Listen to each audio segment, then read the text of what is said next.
Hey everybody, welcome to the Kid Contractor podcast. Welcome to the show. Ryan, I don't know where that came from, man. We do that every episode, and it's one of those things that evolved, and here it is every show we do it that way. Ryan Markewich, someone I've had the privilege to get to know now over I don't know, a few months and maybe longer than that. And super smart guy, folks. I'm really looking forward to talking with him for the podcast for your sake, as Brittany and I have learned so much from Ryan, and he tends to be, I feel like, the voice of calm reason when Brittany and I are freaking out over something. And he's kind of like, Yeah. no, listen, guys, this just chill, you know. And so this is gonna be a lot of fun, folks. Ryan, how are you? Where in the world are you coming to us from? I'm doing well. And the voice of calm reason, that's only because I'm a long ways from you. And I'm in Kelowna, British Columbia, Canada, which is about an hour and a half north of Washington and about 4.5 hours east of Vancouver. And you run a I say successful, but you run a successful landscaping company up there that you've done some really cool things with. Yeah. And some employee options. It's not an ESOP. Let's back up. I'm already jumping ahead here too far. Tell us about your organization, what you folks do, where you're at now, and then I'd also like to, because I think that gives credibility right out the gate, right? As a guy that's giving advice, has been there, done that kind of deal. There's a lot of gurus out there giving a lot of advice where they have not been there, done that kind of deal. 20-year-old kids talking how to build a $5 million company, like that's Right. craziness. I have a theory on that, though. We'll get to that later if we get a chance, though. Tell us about Creative Roots, what you folks are doing, and then I want to talk about like the start, maybe where you folks started. Sure. Creative Roots is a residential luxury design, build, and maintenance company. We're a small company. We're just around 4 million in sales, less than 30 people. We run a very lean operation. We always have. And I'm not hands-on anymore. I've sold 85% of the company to the employees, to some deserving employees, 5 to be exact. And now I have no paid role, I should say. And yet I still find myself gravitating over to the farm to stick my nose in business far too often, I think. It sounds like me when I get on site. I just get on site and screw things up now. Like, Caleb, we have a system here, buddy. Yeah. And so I can empathize with that. It's like, well, I want to be helpful, you know. It's like, well, you're not. You're just screwing up what we're doing. It's like, oh man. Yeah. Fine. I heard that. I think I heard that yesterday. Yeah. I'll take my truck and go I'll take my toys and go elsewhere then. So, well, tell me about the founding then, or the foundation, Right. even, right, of where you started in the industry and all that. Right. Yeah. So it was, I graduated high school in 87. I moved down to the coast for a few years and really wasn't sure what I was going to do. I was pursuing a career in the photography world. And, in the meantime, I had to make some money. So I ended up back in my hometown. And, I grabbed a lawnmower and started knocking on doors, and it started paying the bills. And then I noticed things, and I've always been good working with my hands. So, then I was, fixing sidewalks and, laying pavers. And then I was installing irrigation, and there was lighting, and it just kind of grew and it grew and it grew. That started in about 1994. So we're in our 31st year this year, which there's something to be said about that for sure. Given the humble beginnings and no education and just a lot of determination, I would say, and a reasonably strong back. And yeah, so yeah, we grew the company. We grew it just like anyone else. The company came to the point where it was running me long before I was running it. So, that's kind of what got us onto the next evolution of business, of creating systems and operations manuals and SOPs and all that stuff. Was there a moment or an epiphany or a breaking point, rock bottom, whatever, of where you realized it was running you and you're like, something has to change, or was it just always a slow evolution? No, there was hundreds of those moments and Yes. hundreds of them, honestly. And, just from physical burnout, because I really was one to push myself beyond where I should have been pushing myself. And, we ended up having 3 children, and, then the family, like I wasn't spending enough time with the family consistently. I'm thankful that there was winters. A seasonal job really, I think, is what probably saved me from, complete destruction at times. Where maybe I did a little bit of snow in the beginning, but after that, maybe I was just working on a lawnmower in the shop. But at least I was home. And before I began to travel in the winters, I was around, and I was able to read and catch up and get some mentorship. And I think that's really something that really helped me out along the way. Hundreds of small epiphanies. Yeah, that's interesting. You have any? You telling me you don't have those? Well, I did. 1,000,000%. I did have a breaking point, however, fortunately. Right. And I say fortunately, literally fortunately for me, because God knows, I think about that a lot. Like, if I hadn't had that breaking moment in 2008 where I went broke, went completely bankrupt, the whole bit. And again, the only reason that I wasn't actually in a lot of debt or anything, for folks who don't know our story or whatever, but I was just running a bad business, did good work, but I didn't know what I was doing business-wise. Right. But if I hadn't have gone through that, I wouldn't have come out the other side with my outlook on finances the way I do now, business the way I do now, even though it still took me, even from 2008, still took me 10 years to get to 2018, where I really started. And I'm using air quotes here for people that can't see our YouTube video, this or whatever. And I believe it. Give me a wide berth here. Figure it out. And in 2018, I mean, I think it's when we started with LMN, and we were starting to figure out, like, oh, hey, this is actually how you make money, is by knowing your costs and having a budget. Oh, wow, what a novel concept, which is a huge part of that I owe to Brittany for she found LMN actually and was like, we ought to try this LMN thing. And I was first a little hesitant to it, but then it's like, okay, I'm learning this. This actually makes sense. So I've had a million epiphanies. You've only had 100. I've had 1,000,000 because I'm not smart enough to only have to have 100.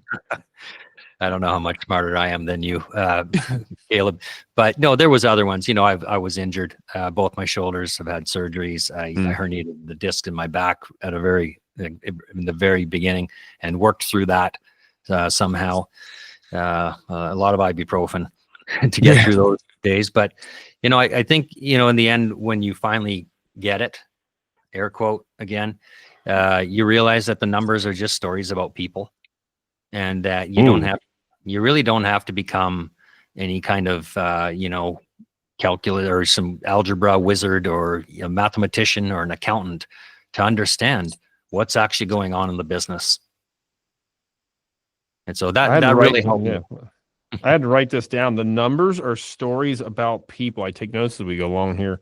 Yeah. The numbers are so I interrupted you there because that hit me hard there. Can you elaborate some more on that, Ryan? Well, I mean, everything, if you look at the actual financial statements, to take the fear of having to know math, which there's a lot of people that are scared of numbers, but we can just spin them to help them understand that they're actually in control, and it's their actions that affect the outcome. And we all have a stake in the outcome, whether it's as simple as just having a job and a business, to getting paid better, to having a profit share program, to actually maybe even getting ownership in the company like we've done in ours. We all have some sort of stake. Possibly it's just how happy you are, how educated you are. I mean, can you imagine playing any game competitively and not knowing the score? Right. And if you have less points on the Jumbotron than your opponent, you have to know that either those numbers are stories about the people playing the game. The people that have more points played better or harder. The people who have less points didn't have a good game. They didn't try hard enough. They didn't practice hard enough. There was more training needed. There's a pretty level parallel across those two examples? Gamifying and Yeah, having people understand the numbers. I will tell you what, I used to not, I would hear this stuff and I'd be like skeptical of it. I have got my first real world first hand experience. I mean, I'd have buddies that worked at companies that gamified production and things like that, and they're like that actually worked. They're like, yeah, people yeah, will go crazy over trying to they do. up the other crew or whatever. And I'm like, eh. And again, my crappy leadership skills. I was like, nah, our guys, they won't do that. It's the worst head trash in the world. And literally in the last 3 months, Implement.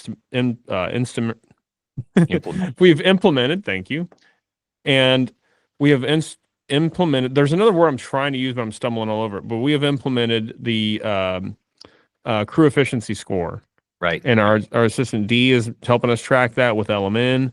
And my guys, we had a meeting about it this morning, and everybody's ribbing each other over their scores. Other people are complaining, well, it's because I was all on customer service that day, and I was doing nothing but running on the road. And Yeah. then it's wild, man. I've never So seen this before out of my team. they were telling the stories behind the numbers. That's exactly what hit me so hard. It's like I'm Yeah. seeing this. It's Yeah. amazing. I forewent gamifying it properly. Even in short-term improvement challenges and not the longer running measurables like you're talking about, like efficiency is when you'll always be measuring budget versus actuals. You'll probably always be measuring, those type of things. But just even in the short term, to create a mini game, as we call them, and gamify a process to fix a process or take advantage of an opportunity. You wouldn't believe, we always have one going. There's always one going in our maintenance and our build department, and sometimes company wide. And they're themed as bingo. They're themed as horseshoes and hand grenades. They're themed as like a ballpark, Jurassic Park onboarding. We've played so many, and I wish I would have jumped on it earlier, because I was like you. I was like, "Now, are you really? Can't we just shovel all day and then build a client and start again tomorrow morning?" Right. Yeah, the ignorance. But people love to play games, and you know what? People love to win, Yeah. and they love to design their own games. But for the most part, I find that what defines winning, like, is really not clear to people. What does winning look like? Hmm. And so there's a process that we follow to gamify things, and it's something that I'm trained in and been doing for 20 years. So I get pretty excited about it, as you can tell. Well, great game business is something I was going to bring up here. I want to go back one step real quick. Yeah. We got a lot of guys that are like owner operator, mow and go guys that are wanting to pivot into hardscape construction or grow, business, either more lawn crews or grow out of that. What's a way that we could that they could gamify, even if they've got one mow crew and maybe they even work on a crew? Anything off come top of your head of like how you would gamify and start to build this buy-in with a team? Even because for us it's a little easier. We got the assistant, we got LMN track and stuff, we got CPAs. But I want to talk to the guys out there in the truck driving down the road right now listening. Like how would we what's a way to gamify, and maybe explain what gamification even is? Any quick things come to mind of like how you would gamify a single crew with 2 or 3 guys on it that maybe the owner's still even working on? Right. Well, it just depends on what you want to measure. We're always looking at 4 perspectives. You might see this within Leanscaper as well. It's very close to what we've done for years, is the financial, the marketplace, the operations, and the people perspective. If we understand that, if we can quantify a measurable in there, that most affects the most important outcome that you are focused on. Maybe it's net profit, maybe it's a higher net promoter score, maybe it's happier people. Then you're able to find some sort of game within that helps people get better at what they do and play a role in making it happen. It's not something we hand down. The mini games are never created by ownership in our company. They're created by the employees. There's a framework for those.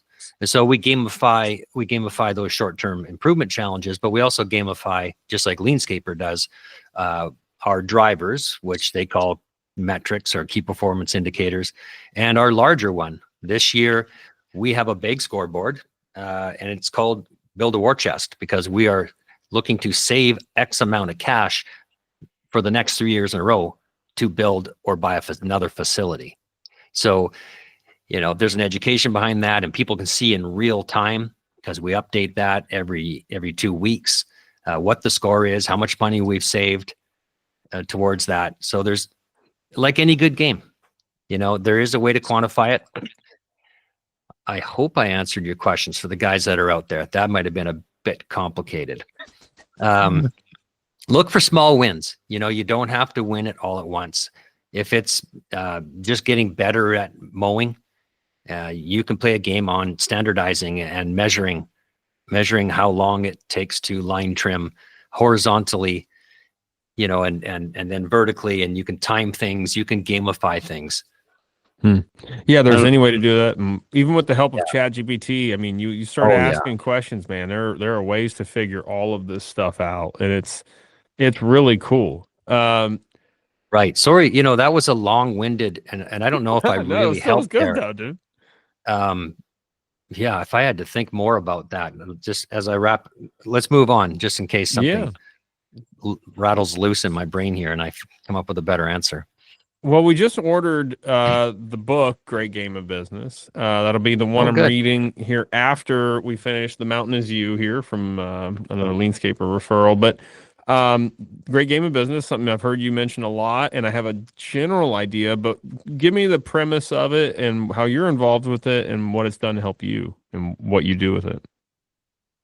Well, it was 20 years ago. I was at that pivotal I think I said that right, moment where, things were coming down on me. I was burnt out, and sure, I was making plenty good money for someone with very little education and just starting with a lawnmower, but I wasn't happy and I needed something different. And a friend suggested the book to me, and I read the book, and then I said, wow, that's pretty cool. It seems like one of the most common sense ways to go about running a business. So I flew down to Springfield, Missouri, and I did a kind of a 2 to 3 day get in the game workshop. And I just left there thinking, yeah, this is the way I want to run it. And so I was just kind of obsessed with saying, we have to go at this together. I don't want to feel lonely. It's not lonely at the top. That's a misnomer. There's no such thing. If you're lonely, you're not at the top. And so that's my spin on it.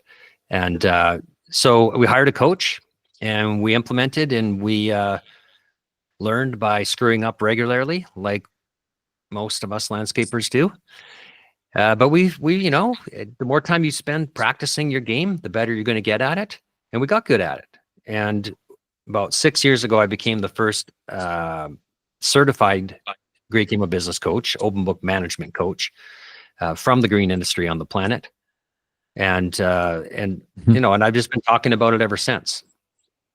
That said, that said, I have now recently, as you and I get more acquainted, you're meeting me through Leanscaper, where I've become a contract advisor with Leanscaper, and I've given up my Great Game certification for now, and it will just reside as another tool in the toolbox. And what an asset, folks, for Leanscaper and that community that is being built up there, to have people like Ryan here in it. And I think it's just super cool, and I'm really excited for that. What was it about Great Game that program? What was it about it that really was like, this is what's going to work, or this is what why was it appealing? Because was it kind of the only thing like it, or was it just the one that's like it happened to grab you at that time? Well, I mean, good business is good business, and best business practices have been around since time began. And treating people right has always been the right thing to do. And training them is always smart. Like all these things put together, the difference, and then and to today, is that every other operating system doesn't focus on teaching the players the true score of the game, which are the financials. Great Game is still the only one, not EOS. EOS is great for, getting leadership alignment, creating a mission and vision and values and stuff like that. It doesn't go nearly as deep as Great Game does. Scaling up, Vern Harnish is scaling up, mastering the Rockefeller habits. Great information in there. The entrepreneurial myth, there's a bunch of good stuff out there, and I've read all of those, and they all just reside as a tool in your toolbox. Great Games just really struck home as a way to create at the very least a psychic ownership, because people could actually understand the numbers and what happened as a result of their actions. And so I really enjoyed it. And honestly, it was very difficult for me to forego my certification. But on the other hand, Leanscaper is so aligned with my values and what I understand is their own way of open book management. It's a slightly different playbook, but like I said, good business is just good business. And if you get back to the history of where Great Game came from, what you're going to read, it's just a story of a business that turned around. The name Great Game of Business just ended up being the name of their business, no different than mine is Creative Roots, landscaping, etc. So it's a good turnaround story, one of the best in U.S. history, and you'll find that when you read that book. So that was the hey, this is what we're doing. People were asking what we're doing. This is how we saved our business. We saved our business by teaching people and involving them in how the company was run. And then we gave them those tools and we got the hell out of their way, and they had a big turnaround. That's basically what happened to Great Game of Business. And so along those lines, again, to the guy, and man, it's wild. I talk to people doing a couple $1 million in revenue with no estimating or budgeting software. They're just throwing spaghetti against the wall, and guys that are, doing a couple 100,000, and the same thing. And like me, a lot of them struggle with like, oh, my team, they won't care. They, getting them to buy in. And I talk to other people, the same thing, both ends of that spectrum. They're like, teams bought in, they're so hardcore, like we're all in this together. What is like the first things to start to build buy-in with a team? What do you think, like things you can start just right out the gate to get your team? I feel like part of that is always like all things, turn the mirror on yourself first, right? Mm-hmm. Yeah. And then after that, so how do we, what's the way to begin to right that ship of believing that you can get people to care about where they work? Well, not I just think the work they're doing. Ryan, let me clarify one thing. Not just the work they're doing, like doing a good job trimming or a good job cutting pavers, actually about the health of the company for their own sake. Right. I like to say that you have to start having adult conversations, and one where there's mutual respect. And if you are a decent leader, at least, and I've struggled with this a lot over the years, is listening first. So if you're going to ask somebody to their opinion, you have to be able to listen. And the Great Game provided a framework for a way to do it. The Great Game of Business is kind of the story. It gives you the rough framework, and that book was written in the early 90s. So the follow-up books like Get in the Game are more the how-to. And that's, what I like about Leanscaper now, of course, is that, they've modernized it. They're going to use AI and they've got so many good minds behind it that it's going to explode. It's the one and only operating system focused directly on our industry. And for the people that are going to embrace it, they're going to move ahead pretty fast. Yeah. But yeah, and so just getting back to open book management in general, it's just and how do you get people on board? It could be as simple as just being vulnerable. You start with the belief that your people are smart enough to do something with the information. That if you give them the information, they can learn it and do something about it, that they will do it. And then it could be as simple as getting everybody a copy of the book and just reading a chapter a week, for 20 weeks. And just having an open conversation, no preaching, no, hey, you didn't read that, or, your opinion's wrong. It's just, hey, what'd you think of that?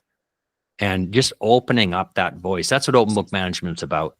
It's about giving people a say in how the company's run, aligned with where the company's going to go. And, the leadership typically is setting the stage for the larger vision of the company.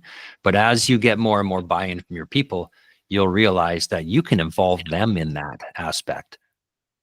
And then it becomes a company where it's going towards their vision. And so that's where we've landed so far. And, and then in 2028, we'll start writing our new vision for 2040. We have one for 2030 right now that we wrote in 2020. So we do 10 years at a time. And then everything else is just strategy. So if we know exactly what winning looks like at a certain point in time, we understand what it smells like, feels like, and all aspects of what that will mean when we've reached it, then the rest is simply strategy. What does delivery of that 2030 look like? Are we on target? Does it look, you know what I mean? Because I think back 10 years, if I wrote my goals 10 years ago, what that would look like now, if we were to unfurl them.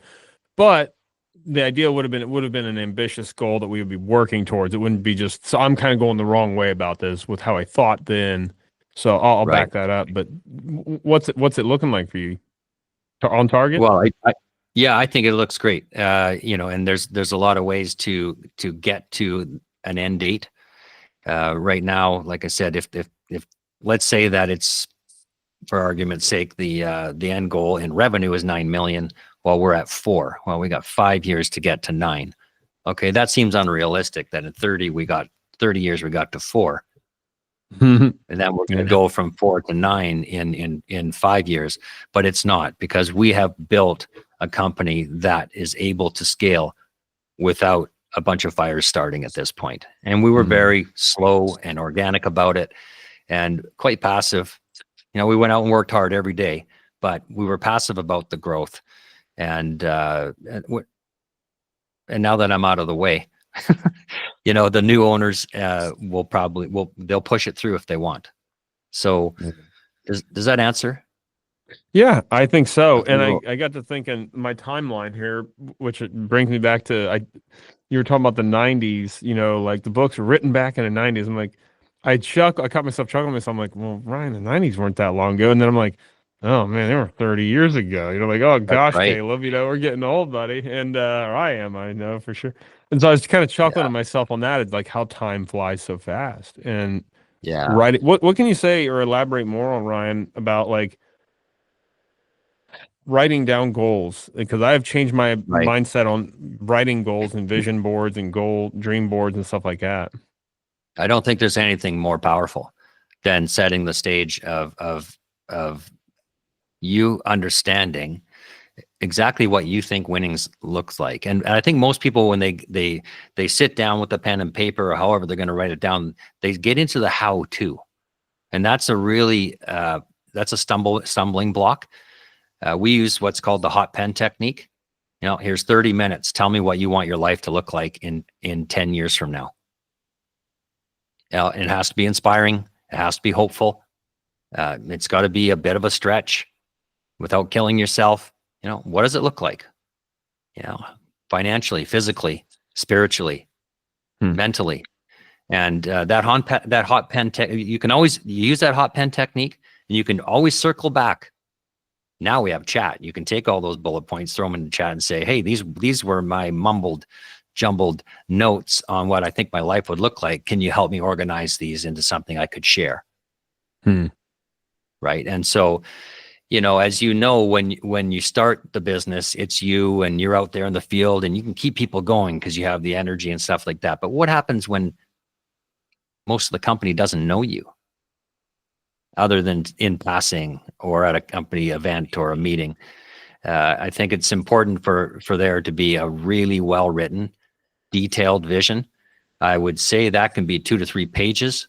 There's a lot of people that say their vision is just in a couple lines. I do not agree with that, and I don't think I ever will. I know there's a lot of ways to frame it, and that's fine. I would say your mission, your values are shortly written, but your vision, a well-written story, it's never a couple lines long. it's like a manifesto, right? It's something that's going to be It is. pretty big and uh, audacious, maybe even to an extent. Sure. Yeah, it can have some Jim Collins, a BHAG in there. Another good books to read on that on the subject is Double Double by Cameron Herold. He was the COO of 1-800 Junk and other companies.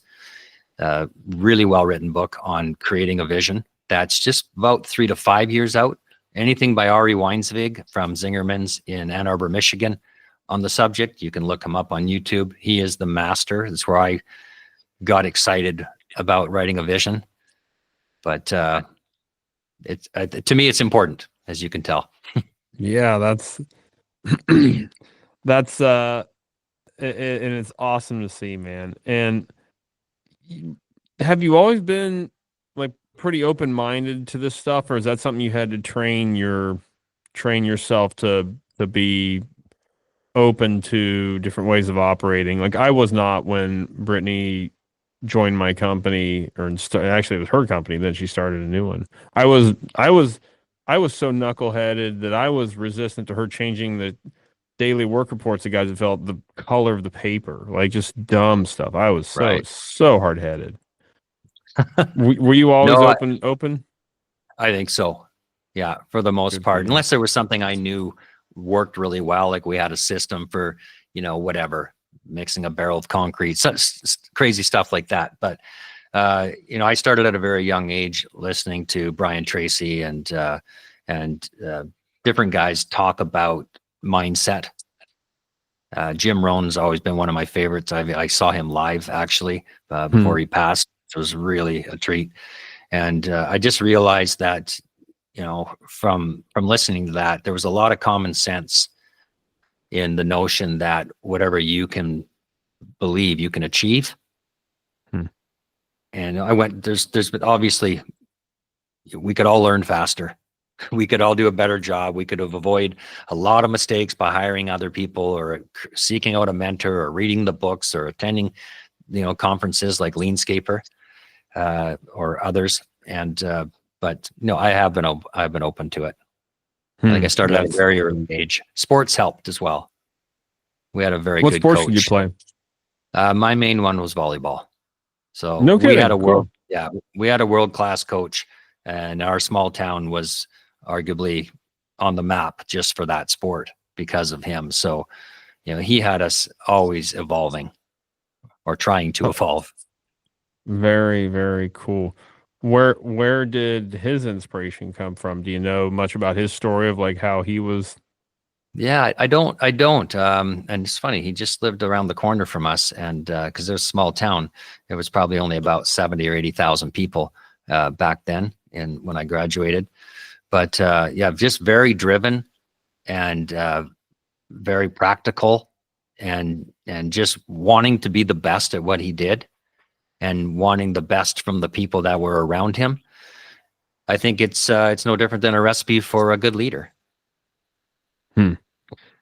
Ryan, early in the show, you mentioned that you folks are a luxury landscaper. Can you elaborate on that? Okay, yeah. So, Yeah, hell of a business. pivot, huh? Yeah. No, not at all. When you start your business, you have to identify. You don't want to just cast out big nets. You might start that way. Say, I'm going to knock on every door in town until I get enough lawns to cut to feed the family, and that's basically what I was doing at the start. But then I soon realized that not every client liked me, or I didn't like every client, and there was various reasons. But mostly, I wanted to focus on work that challenged me. I loved woodworking growing up, and I love craftsmanship. Like when I travel, I love the architecture that I see, and so I think it just took on a bit of my personality. And then, of course, the city that we were in is very luxury focused. We have a 90-mile freshwater lake up the middle of our valley, and we're very close to Alberta, which had a very long economic prosperous run in the 90s and 2000s, and we're very close to Vancouver. So people want to come here and spend their money and live a luxury life. And I said, those are the people that can pay the bills. And those are the ones that aren't going to haggle over $20. Doesn't mean I can't get away with anything. I still have to deliver. The business is only a promise delivery system. That's all it is. And so we just put ourselves in that market one step at a time. And what that means to us now, as we identify our ideal client profiles, like we would focus on full service landscape maintenance for clients that spend over $2,000 a month. We do have clients that spend up to $5,000 a month on one residence for their maintenance. That includes a few enhancements, some mulching, stuff like that. We handle everything outside, basically, from pressure washing, irrigation, turf, integrated pest management, lighting alterations, all shrub bed pruning, arborist work. We farm out, but it's done through us. And then for the design build, our renos would be in that 50 to 150,000, a small landscape or a reno. And quite commonly, though, our installs are in the 300,000 to 700,000 range. And we've done larger. We have one on the go now that's larger than that. But that's how we determine it. Incredible. Yeah. What were those conversations? Or let me change that. From your clients where you started out at that maybe weren't luxury properties to now luxury properties, what did communication or how you communicated with, or what I'm looking for here is like talking to that echelon of clientele, what is different about them in the way they communicate and what their expectations are versus, a mid-end, let's say, consumer and Right. even a low end, right? Like whatever we define that as. What's the difference there? And did you folks have to evolve to communicate with these people, or are they the same as anybody kind of deal? Is there a thing there? I think that if we talk a luxury, I don't want to get it confused with people that think highly of themselves. I want to make sure that we work for people that value the money and the hard work that they've done to get it, and we respect that. We have maintenance clients still that I started 25 years ago that we're still looking after every Friday, and make me emotional just to see these people and to thank them for all the shit that they put up with over the years. And I say to myself, why would they? There's 100 companies around the corner that would be glad to take that. And I attribute that just to, just owning my shit, showing up. Like if something was wrong and had to be fixed, I didn't care if it was Sunday afternoon. I mean, I don't leave my mess for somebody else, and I don't want anybody in my company to leave their mess for somebody else. Shit happens, but it's not what happened that defines us as people and service providers. It's how we deal with it. And so I think that our clients, they just saw a young guy that, maybe realized was just willing to do whatever it took to make sure that they were happy. And I have attention for detail, so that helped. Yeah. Like always left it clean, kept the swearing to a minimum, and all that type of stuff. So, and, reading the books and learning that you should be in like wearing consistent clothing and presenting yourself reasonably well and all that stuff. Those were all just, points that I got along the way. This is something presenting yourself reasonably well. What can you elaborate on that, Ryan? Right. Well, I always felt it was important to have a dress code. I think, we're not in suit and ties, but we're not in t-shirts with ripped off arms and with surf shorts and stuff like that. We have a standard. I've always believed in that. I think the first time I read about that was in the E-Myth, which would have been in the very early 90s. I remember reading that book probably 10 times. And it was just very simple. Yeah, if you want to act, close your eyes and tell me what a professional looks like. What does a professional act like? And if you can't get it all right, you can get the easy stuff right. So just get past, if you're struggling with maybe putting yourself in a uniform or spending a few extra dollars on company shirts and hats, stuff like that, get over it, do it, get that part out of the way so you can focus on something else. And if you have a high turnover and your clients see a new person every week, the fact if they're not standing out so much, if they're all in the same shirt and uniform, they're not going to stand out as much. That was part of what my reasoning as well. Interesting. And the turnover thing sounds like something you began to fix or fixed with open book. Yeah, well, I would say, yeah, open book's a part of it, but I would say the personal development has been bigger, and the career development has been a bigger thing than open book. Being open and transparent, I'm sure it's all good. Everybody likes it. We have next to no turnover. Unfortunately, I heard of someone who just gave their 2 weeks notice this morning that I really don't want to lose her. She's amazing. Hopefully she'll come back. She's, I think, going to be out for a few months at least, but hopefully it's not long term. But we basically have no turnover now. From going from 30, 40, 50% 2 years where we just cleaned the house in a whole division, a decade ago or something like that, to not having any turnover. I would say it's our personal development track. And I think I showed you and Brittany a little bit about how we have that set up.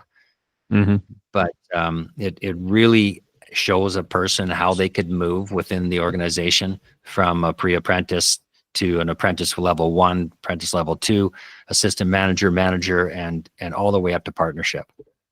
It's all value mapped.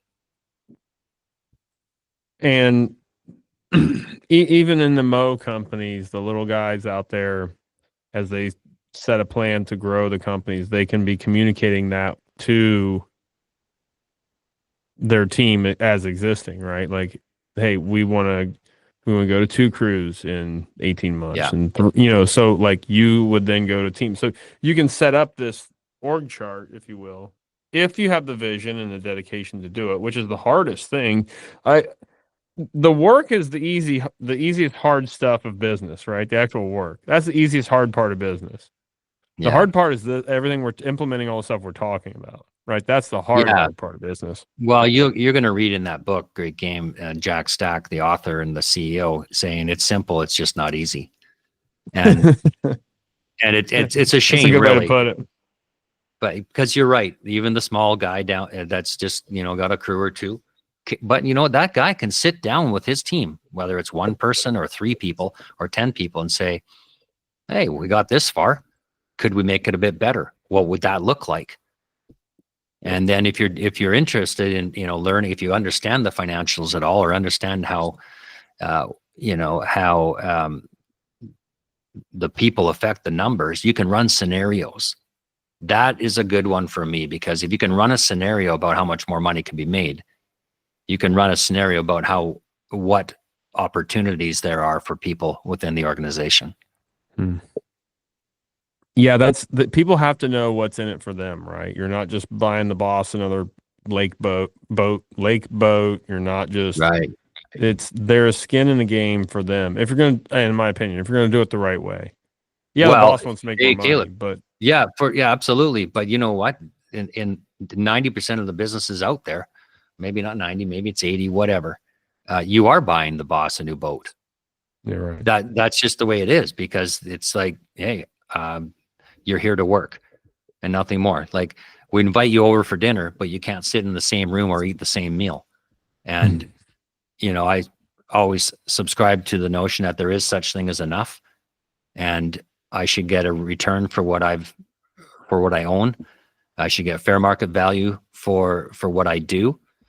And more hands lifting is a good thing.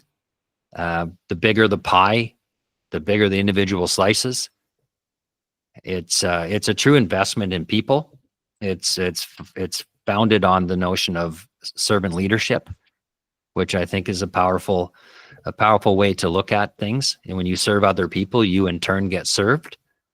And going open book is not for everybody, because if you think you can just show people the numbers and they'll care, you're absolutely mistaken, and you could do more damage than good, because they won't understand them. Well, that actually opens up the door to a question: is can you define in a nutshell, or in the 15 minutes left in our hour here, unfortunately, what open book is really? Right. So, it's a philosophy, it's a methodology, it's a system, it's a process, it's profit sharing, it's working together, it's communication, it's all of that in one. It's a lot like Leanscaper. And like I said, one of the reasons I was happy to jump on this opportunity to go alongside Mark Bradley and the amazing team there is, it's open book management is harnessing the wisdom of the crowd. And there's a lot of owners that are going to have a hard time believing that their employees know better than them. And for the most part, there's a lot of things that statement's very true about. But you got to ask yourself why that is the case. Because we have some pretty damn smart people in our company. And I'm telling you, if I had not had a belief in people, at least at some level, and had I not passed them the ball, I would have never understood if they could score. You don't know who I'm telling you, you don't know who your star. You might think you know who a star is, but stars the outside, the way you see people is not always accurate. If you looked around in the room at the Leanscaper conference where we were just at, did every single person there look like, if you just met them walking down the street, did they all look like they were going to be the guy, with the Stanley Cup in their hand? The answer is no. But you just don't know until you get to know people and you pass them the ball. And we've seen it. We've seen it. That being said, through a hiring process, what do you people people can be trained, right? What do you look for in people when you folks are hiring, or when you were more involved with that maybe? But what were like key traits that you look for, and maybe key traits? Well, key traits you look for, good and bad, I guess. Like things are like, this is an absolute no, and this Right. looks potential. We like people that ask a lot of questions. We understand that A players know their weaknesses, so we do use the torque method from Brad Smart, and to see if they understand what their weaknesses are. Bad players always use, when we ask them what their weaknesses are and what their former bosses would say about their weakness, they always say, more often than not, well, I'm a perfectionist. And they use that. It's a weird one. I'll train you one time on how to use that method. Hiring, we look for people who care. It's important. People that have done research on the company, so they're curious. People that align with our values. So we're asking questions that are related to the values that we have in our company. People that did research. That's interesting. You mentioned that, Ryan. We did a bunch of interviews this spring, or early this spring, and people from Indeed, and I would ask, do you know much about our company, or how did you hear about it? Oh, I just saw the thing on Indeed. And it's just like, right, man, you didn't even bother to Google us. Like, we're just a job. Do you and it was immediately a turnoff, big turnoff. And and so I used to do go ahead. Sorry. I used to do a couple things. We would have group hiring sometimes. So we'd bring in 4, 5, 6 people at once. And from the parking lot to the office, I would leave a couple pieces of debris on the ground. Oh, and see if anybody pick them up on the way in. We'd also have, a jug of water with 5 or 6 glasses there, and say, hey, help yourself to some water. The person that poured themselves a glass and sat down was typically not someone that I would identify as a servant leader. And maybe not, judging a book by a little bit by its cover, but all these little things to me were indicators. But the person who got up and offered everybody else a glass of water first, I really liked that. It suited what we thought was important in people. So little tricks, sneaky tricks. I'm grabbing another piece of paper. I'm gonna take. So we're doing our first group hiring next week. We're trying to at the behest of one of our new guys who came on. He's like, do a group hire. Try that out. Yeah. And so I trash in lot and water. We're gonna call it the water cup test. Sure. I like that. You can try things like that. You can ask them, see how vulnerable they are in people. Don't put them too much on the spot. But you could ask them things like, hey, tell us about a time where work was tough and what did you do about it? So the torque method is when you get to the point where you want to hire people, you think they're a good hire because you've been through a couple interviews or something. You say to them, hey, look, we're going to have you look like a good candidate. We're going to have you help us contact your previous 3 employers. And we're going to ask them these questions. Can you tell me what you think they'll answer? What their answer will be. So the question is, hey, Caleb seems like a really great guy. Can you tell me what his strengths were? What do you think he'll say? I'm a hard worker. Then you jumped into the quantification. Well, what does that mean? Well, I won employee of the month, 4 times. Oh, well, how many employees were there? 2 employees, right? So the competition wasn't that stiff. One is the bigger one is though, hey, Caleb, we're going to ask your former employers what they think that your weakness might be, or something that we could help you out with, or maybe not put you in a position where you're going to fail. What do you think they're going to say? And A players will know that answer. Yeah. Yeah. One that was I had heard, I can't remember where, but they had said, or a thing I learned to ask if they were still working somewhere, like, what do you think your current employer will say when they find out you put in your 2 weeks? And that was interesting. And a couple times it was, because I probably interviewed a dozen people this spring. And a couple times it was like, nah, they probably won't care. And other times like, they might be, yeah, they might try to ask me to stay somehow. It was like, and it was just interesting. Yeah, you say, hey, I'm going to ask your former employees if you would enthusiastically rehire Caleb. What do you think he's going to say? Yeah, that would you want to expose something pretty fast. That's the way to do it. Have you ever gotten some wild answers out of that question, or anything that sticks out in your memory of the years of doing this?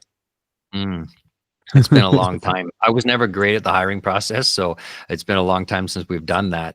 Me personally, I should say. But what about the hiring process do you feel you weren't good about? Well, I ended up talking too much about myself, probably, and just trusting that anybody would be there and put their all in. A strong belief in people, and I would pretty much give anybody a chance. Yeah, at the time. That is good. And we can't just base it all on visions and values and stuff like that, Caleb. I think we really need to focus on the skills as well. We say, like, we're selling an NHL playoff game here. Canadian hockey, you get it. And so we can't promise that to our audience, which are our clients, and then put peewees or reps on the ice. So our people have to have a base, and yes, our training's great, but as in what we do, there's a lot. We're like 7 or 8 different trades in one. We're machine operators, plumbers, electricians, arborists, horticulturists, stonemasons, bricklayers. Like, we're doing a lot of stuff. And so asking them the questions about that is I think is really important. about their actual trade and not filling in the blanks.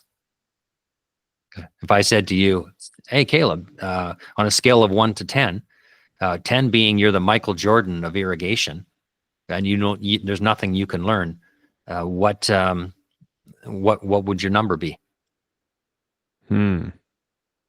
Yeah, interesting. On me for irrigation, it's probably gonna be about a 3. So okay, well there you go. Not a But strong lot hand of people, for me. you get people trying to get a job will always put themselves up. Sometimes the A players or the ones that aren't A players would put themselves up at that 8 or 9. It's wow, that's a lot. Yeah, tell me what you know about it. Well, the pipe and the glue and the clock, and there's some wires and stuff, and The the water comes out. Yeah. So, that sounds like me. Fudging my way through it. Yeah. Yeah. So I don't know. You make it up as you go. You take hints from things like the books, and again, I'm not plugging Leanscaper. I'm blown away. I am. Oh yeah, I'm just telling you, like I am too, in a way, but I am blown away at it's an education system at the heart of what it is. Yeah. It's teaching everybody who's going to be involved how to be a better person in business and how to connect being human and living an integrated life with making profit. What's that a good way to put it? To me is the way I've always thought about my life. I never put a wall between it. I never had a silo between work and life.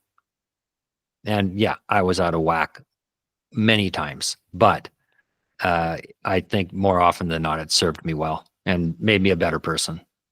What do you do for fun as part of that integration? I go fishing. I love fishing.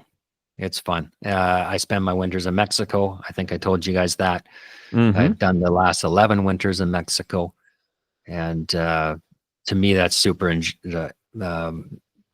fun and brings me a lot of joy to see the different cultures and not walk outside my door and see 25 years worth of work staring me in the face, but more a taco stand or a palm tree or the beach.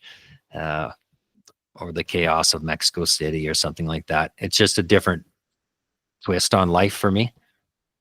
Do you live, or is one of your residences there at your facility? Is that how that is, as far as when you say looking out the door and looking at 25 years of creation there, or? Well, that's part of it. The facility is next door to where I live. But just in general, I have this unique ability to find work with every step I take. So, I know all about everywhere. I think everybody does. There's always, there's just always something to improve if you're into that. Yeah, there's never nothing to do, is what I'm saying anymore. Yeah, exactly. Ryan, gosh, man, an hour flies by. You got any closing thoughts? Anything you'd like to any closing thoughts, I guess? No, just about a little bit about you and Brittany. Been quite proud to see you guys. I've been following you for a long time on social media, and to see your facility that you built, and quite jealous of that, to tell you the truth. And to see the different, like you guys are doing things a bit differently. I love the Hardscape Academy concept. I wish you were much closer. You would definitely be in our personal development track if you were much closer to teach people and pass the knowledge that you have on to other people. So that's cool. And it was good to meet you guys down in Miami. Yeah. And I've been seeing this R Mark coaching for a while on Instagram, and I didn't quite understand this R Mark guy. What is this thing?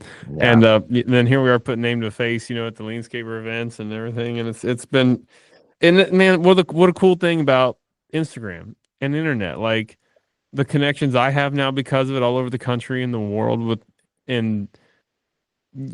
people like you. I mean, just like you have connections all over because of everything, but like for me, it wouldn't have happened, I don't think. But here I've got this Instagram thing, and I'm just connected to all this incredible talent. What a blessing of life! Like, isn't this incredible? And I'm so grateful to know you, man. And I think what you've done is super awesome, admirable, and just so cool, man. And so Britt and I are looking forward to try to figure out a way to finagle a trip up that way here. And 'cause Britt loves to Yeah. fish. I don't mind just hanging out and kind of trying to unplug my brain a little bit. I like fly fishing, so I'm into fly fishing now. That's my thing. I think I suck at it, but I really enjoy it a lot. Um, Yeah. so yeah, man. Ryan, where can folks find what you're doing on on the internet and anything else? Like where how can we promote you? Well, my website is rmark.ca, rmark.ca. I haven't updated it with some new information regarding Leanscaper. The Leanscaper is going to have a site for me as an advisor sooner than later. People can reach out to me on Instagram. LinkedIn is a great one. Rmark Coaching on Instagram, or Ryan Markewich on LinkedIn. So they can always, if they lose all that information, they'll always remember you, so they can reach out to you and say, "How do I get a hold of that guy?" And believe And me, folks, I will. You do that, and I'll put you in touch for sure. yeah, always happy to talk and help and lend a helping hand. I know I was quite grateful for all the people that straightened me out over the years and gave me a shoulder to cry on. So paying that forward is part of my mission. And mine as well, with all the wonderful information I've garnered over the years, is trying to dispense that out here through the podcast and everything else we do. Because what else are you gonna do? You're gonna hoard it? You're gonna just keep it yourself? Like, No. share it if you can, right? And Well, what a great that's where thing. the whole thought of being lonely at the top comes from in my mind. Oh, And I if meant you're to follow back on that. yeah, if you're lonely at the top, to me, it just tells me that you tried to go at it alone. And I mean, that might be okay for some people, but it's really hard to live a fulfilling life when you feel you're alone. And so Yeah, and if you are feeling that way, I think it's just an indication that you have to, turn that mirror on yourself and ask yourself why, or get a coach or a mentor or somebody that can help. You can ask that question. Hey, why do you think I'm feeling this way? And let them challenge you. Wow, that's a good question. Well, I think that's it. So many people I talk to through all this stuff, so many, especially owner operators and stuff, they think they're the only ones that are having the problems they're having, or made the mistake that they made in Oh, business, or let them get trampled by a customer or by a client.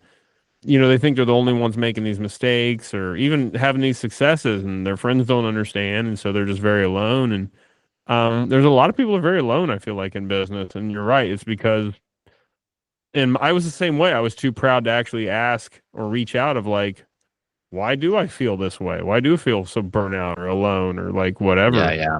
And it was a fear to like put myself out there and be vulnerable. I Right. wasn't.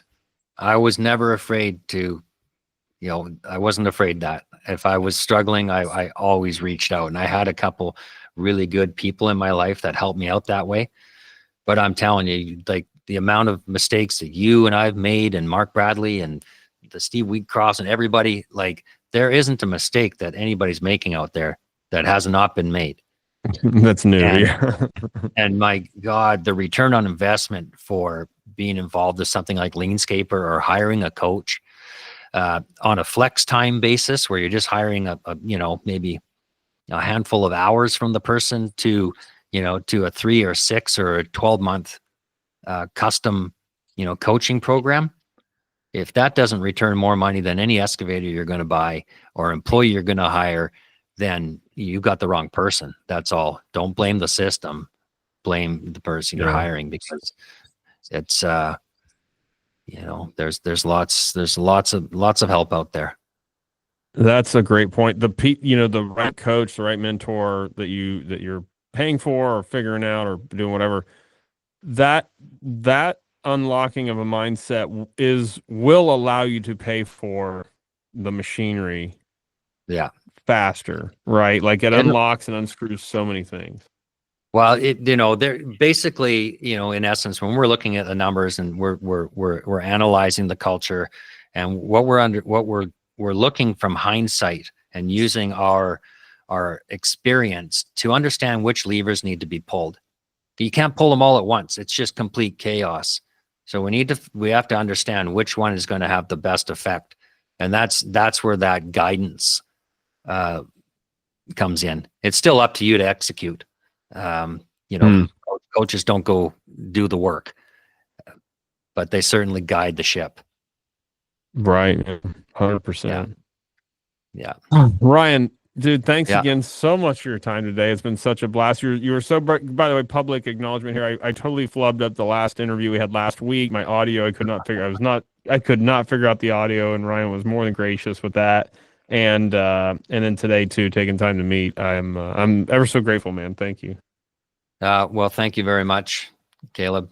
I'm sure we'll cross paths soon, probably in July in North Carolina.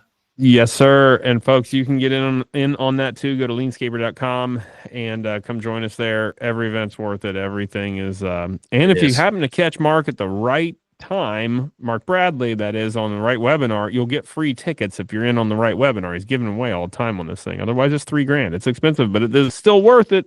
I would totally do it, folks, or join the groups and then they're discounted. But that's it. I better let you go, Ryan. Okay. Very good.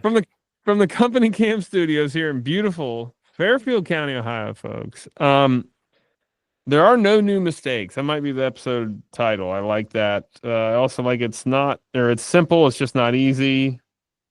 Or Ryan's own here. The numbers are stories about people. What great options for show titles here today. Ryan, thanks again, man, so much for your time and your wisdom. You bet. Take care.